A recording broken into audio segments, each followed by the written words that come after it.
Welcome to this week's OK at Work with myself, Sarah Sawyer, and my colleague, Russell Berger from the Offit Kurman Labor and Employment Group. So this week, as we're getting closer to holidays, we're into November now, getting closer to Thanksgiving and the different winter holidays that are coming up. Holiday parties usually start happening around this time. And I know, if you remember holiday parties, they used to happen pre-COVID, used to be a lot of fun, get all of your colleagues together and celebrate, the season. So what are we seeing now, Russell, in the time of COVID, post-vaccines? Yeah, I think this is a cost benefit question that all business owners ought to be asking themselves. Is this something that I want to do? What are the risks? And what's the benefit to my business? Is it important for morale? Do I really need to do this? Is this the best way for me to show appreciation to the workers, that have supported, and helped us have a good year?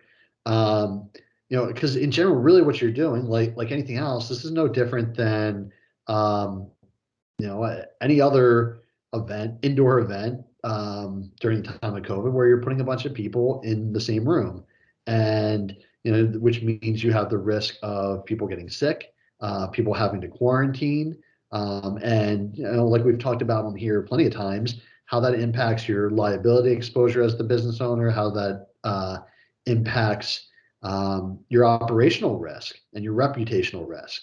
And I think those are the things that you ought to be thinking about and factoring in.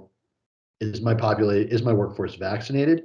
Do I want to put everyone in the room together? Do I want to do testing? Am I going to require masking? Do I really want to have a holiday party where everyone has to wear masks? And will it matter if everyone's eating and drinking during the party? So I think those are the starting points for the conversation around holiday parties. Yeah, and another good question that we've been getting to is, a lot of times at holiday parties, you'll invite people's families, significant others, children. So really, making a decision about whether you're going to broaden that net and have, even more outside people and more potential exposure, whether you're going to keep it just to employees and how big your workforce is. Because so in some office scenarios, if you have 10 employees and you're all in the office together right now, and then you just, have a holiday luncheon, really probably isn't much different than, your regular lunch break. Whereas if you, like us, we've got office locations all different places, and typically with the holiday party, we'd bring several different offices together, people's significant others, and so you're kind of cross-pollinating and really, potentially upping that risk of all of a sudden having a widespread issue between a bunch of different offices. And that risk can be slightly less when you're dealing with a professional services organization, as far as the fallout from people getting sick potentially or having a breakthrough case and not being able to come to the office. For our purposes, in the professional services setting, a lot of people can work remote, and that's not, that might be a manageable risk, maybe not.